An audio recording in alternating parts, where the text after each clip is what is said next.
आज हम अध्ययन करेंगे चरक निदान का 8th चैप्टर, जिसका नेम है अपस्मार निदानम। एक्चुअली अपस्मार अप और उन्माद क्या है? उन, यानी कि जो दोषों का प्रीडोमिनेंस है अपस्मार में उन्माद से ज़्यादा होता है। हमने उन्माद में ये देखा था कि वहाँ पे ओनली चेष्टा का विभ्रम हुआ था, लेकिन यानी कि वहाँ पे 9 भावों का एक्चुअली विभ्रम हुआ था। और अपस्मार में क्या है? चेष्टा विभ्रम के साथ साथ स्मृति की नाश हो जाती है। ठीक है, अब उन्माद के भेद देखते हैं। उन्माद 4 टाइप के होते हैं, बट अपस्मार कितना था? 5 टाइप का, और सुश्रुति अकॉर्डिंग 6 टाइप का था। यहाँ पे 4 टाइप के अपस्मार क्या है? वातज, पित्तज, कफज और सन्निपातज। इसकी संप्राप्ति देखते हैं। जब रोगी क्या करता है कि हेतु सामान्य या जो भी है आहार विहार सेवन करता है, निदानात्मक सेवन करता है, इससे क्या होता है? शारीरिक दोष वात पित्त कफ और मानसिक दोष रज और तम का प्रकोप होता है। और जो इसका जो प्लेस होता है एक्चुअली हृदय होता है, यहाँ पे जाकर के स्थान संश्रय करता है। स्थान संश्रय करके संज्ञावाही स्रोतस को अरुद्ध करके स्मृति का नाश करता है। और पेशेंट किस में प्रवेश कर जाता है? तमो प्रवेश में चला जाता है, और इसी को क्या बोलते हैं? अपस्मार रोग। ठीक है, आगे देखते हैं अपस्मार का जो प्रत्यात्म लक्षण है ये क्या है? स्मृति बुद्धि सत्व संप्लवात, यानी कि दुष्टि हो जाना। स्मृति बुद्धि और सत्व का क्या होगा? हो गया दुष्टि हो गया। विभस चेष्टा अवस्थिकम तम प्रवेशम आचक्षते। ठीक है, इसके बाद हम देखते हैं अपस्मार का पूर्व रूप। अपस्मार के पूर्व रूप में है भूरय उदासा सततम अक्षणों वैकृतम, यानी कि अपनी भावों को क्या करता है? घुमाता रहता है। और सततम अक्षणों वैकृतम, अपनी कंटिन्यूस अपनी आँखों को क्या करता है? वैकृत अवस्था में रोटेट करता है। और शब्दम श्रवणम, यानी कि वो बातें को सुनता है जो कभी बोली नहीं गई, कभी कही नहीं गई, उसको सुनता है और बोलता है। इसके लिए चरक चिकित्सा में बोला गया है इस वर्ड के लिए पश्यंती रूपाणी अशब्द श्रवणम, यानी कि जो बातें बोली और कही नहीं गई उसको बोलता और सुनता है। स्वप्न में क्या देखता है? मर्दन मद नर्तन व्यथन वेपन पतन आदि नीति।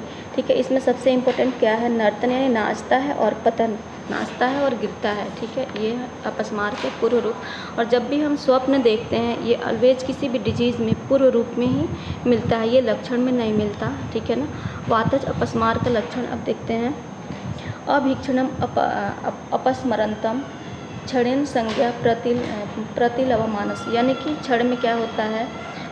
ये रोगग्रस्त होता है, और क्षण में क्या होता है? इसमें चेतना आ जाती है। ठीक है, उत्पिंडताक्षम, यानी कि उसकी आंखें बाहरी निकली हुई दिखाई देती है। और उद्मंथनम फेन का वमन करता है। अनवस्थित पाद पाणी पादम, और अपने हाथ पैर को क्या करता है? स्थिर नहीं रखता, पीटता रहता है। फर्दर हम देखते हैं नेक्स्ट पित्तज अपस्मार का लक्षण। इसमें अकुंजनम कुंजनतम, यानी कि आवाज़ें निकालता है। और देन अस्पलायनतम भूमि, यानी कि अपने पैर को भूमि पे बहुत ज़ोर ज़ोर से पेशेंट क्या करता है? रोगी पीटता है। ठीक है, चिरात अस्मरंतम चिरात संज्ञा प्रतिलभांतम पतनम, यानी कि देर से क्या होती है? इसमें होश में आता है पेशेंट। ठीक है ना, जिस तरीक़े से वातज में फ़ौरन आ जाता था, इसमें लालाम उद्मंतनम, लेकिन यहाँ पे यानी कि लाला का स्राव होगा माउथ से, लेकिन वहीं वातज में हम देख रहे थे फेन का उद्मंथन था, यहाँ पे लार का है। ठीक है, आगंतुज अपस्मार जो है ये कभी कभार ही देखने को मिलता है, तो इसमें कोई ऐसा पिकुलियर फीचर्स नहीं दिया गया है। फिर हम देखते हैं दोषज अपस्मार का चिकित्सा सूत्र। इसमें एक्चुअली तीक्ष्ण संशोधन बताया गया है और उपशमन। और जो आगंतुज है इसके लिए मंत्र आदि से चिकित्सा बताई गई है, लेकिन यहाँ पे तीक्ष्ण संशोधन इसलिए बताया गया है, जबकि हमारा उन्माद में क्या था? मृदु संशोधन। यहाँ पे दोषों का प्रीडोमिनेंस क्या है? बहुत ज़्यादा है। यहाँ पर दोष प्रबल अवस्था में पाया जाता है, जिससे क्या है? आत्मा तथा सत्व तक को क्या कर देता है? प्रावित कर देता है, यानी कि कवर कर लेता है। इसलिए यहाँ पे तीक्ष्ण संशोधन बताया गया है। ठीक है, फिर हम आगे देखते हैं निदान स्थान में वर्णित रोगों की जो उत्पत्ति है ये कैसे हुई। सबसे पहले जो दक्ष यज्ञ विध्वंस के समय में क्या हुआ, बहुत सारे दिशाओं में लोग वहाँ पे डर से कुछ भागने लगे, कुछ दौड़ने लगे, कुछ कूदने लगे, इनकी हलचल सी मच गई। तो धावन, प्लवन और लंघन, बेसिकली ये तीनों रीजन क्या है, वातवर्धक रीजन्स है। इससे क्या हुआ, लोगों में गुल्म की उत्पत्ति हुई। फिर उसके बाद से कुछ वहाँ पे लोभी लोग भी बैठे हुए थे यज्ञ में, जिन्हें क्या दिखा, हविष, हविष यानी घृत को बोलते हैं। हविष प्रसाद परमेह कुष्ठा नाम संतर्पण जन्य व्याधि, जो परमेह और कुष्ठ की उत्पत्ति हुई घी के अधिक सेवन से। उसके बाद से भय, त्रास, शोक, उन्मादा नाम, यानी कुछ लोग वहाँ पे बहुत ज़्यादा भयभीत हो गए, शोक में आ गए, इससे क्या उन्माद की उत्पत्ति हुई। फिर उसके बाद से विविध भूत आशु असूचित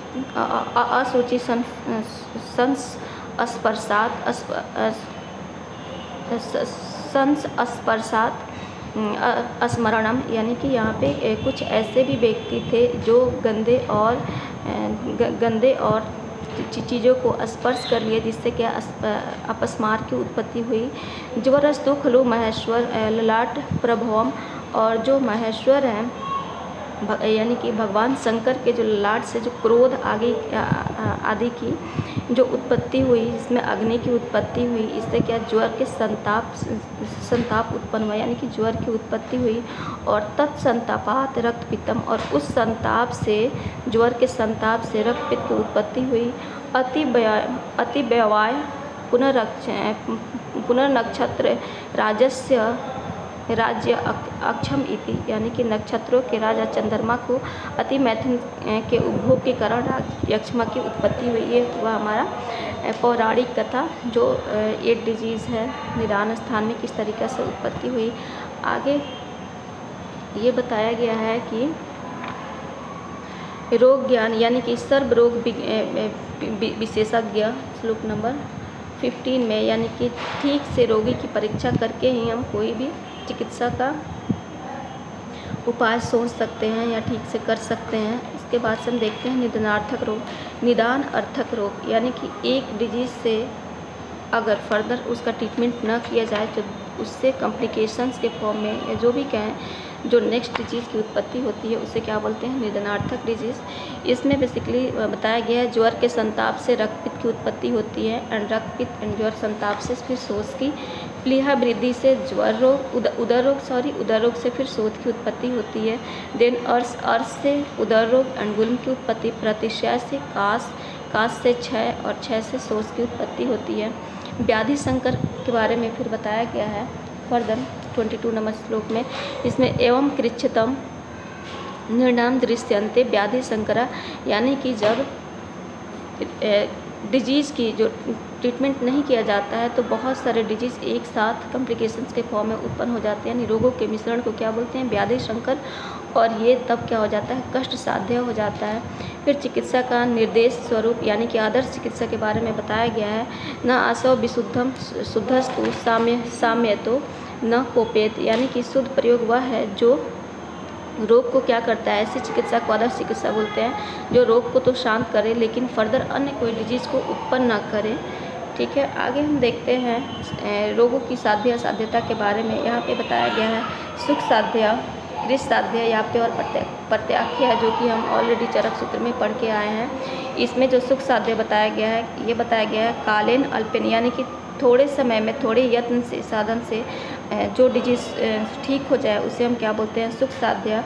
याप्य बताया गया है कृष साध्य बताया गया है यत्ने न महता चिरात, यानी कि यत्न के साथ बहुत दिन तक ट्रीटमेंट देने के बाद में जो डिजीज़ ठीक होता है उसे कृष साध्य बोलते हैं। और ना शेषतः व्याधि असाध्यम याप्य संहिता, जो याप्य संज्ञा दी गई है, ये क्या है कि ऐसे डिजीज़ को हम कितना यत्न करने के बावजूद भी निर्मूल नहीं कर सकते, यानी जड़ से ठीक नहीं कर सकते हैं, ये याप्य कही गई है। और परो असाध्यम क्रिया सर्वा प्रत्याख्य जो अति वर्तते, यानी कि हम सारे कोशिश के बाद में अगर ठीक नहीं हो जाए वो कोई डिजीज़ तो उसको क्या हम बोलेंगे, प्रत्याख्याय। तो इस इस तरीक़ा से हमारा चरक निदान का 8 चैप्टर स्टार्ट होता है। लेकिन क्या बात आती है चरक निदान में जो 8 चैप्टर बताए गए हैं, क्या इतनी ही डिजीज़ है और 8 ही डिजीज़ के बारे में यहाँ क्यों मेंशन किया गया है? बेसिकली जो चरक निदान स्थान में 8 डिजीज़ के बारे में वर्णन किया गया है, ये क्या है, अनुबंध डिजीज़ है। यानी कि जब मनुष्य क्या करता है, अपथ्य निदान का सेवन करता है तो ये डिजीज़ होती है। ये क्या है, मौलिक रोग है। लेकिन अब जब इन डिजीज़ का क्या करता है, इंसान उपेक्षा कर देता है, यानी समय रहते ट्रीटमेंट नहीं करता है, तो इसके उपद्रव के फॉर्म में डिफरेंट डिजीज़ उत्पत्ति होती है। इसलिए यहाँ निदान स्थान में ओनली 8 चैप्टर का ही वर्णन किया गया है।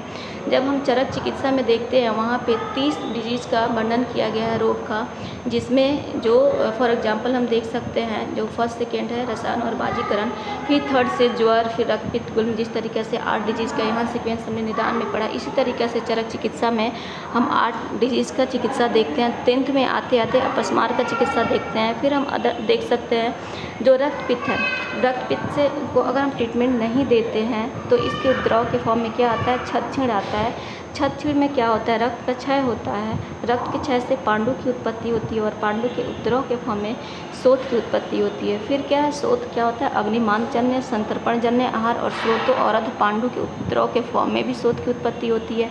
फिर हम देखते हैं गुल्म में क्या होता है, अग्निमांद की वजह से फिर ग्रहणी हो गया, अर्श हो गया, उदर रोग हो गया, इत्यादि डिजीज़ की उत्पत्ति होती है। तो इस तरीक़े से उपद्रव के फॉर्म में बाकी रिमेनिंग डिजीज़ को हम चरक चिकित्सा स्थान में पढ़ते हैं।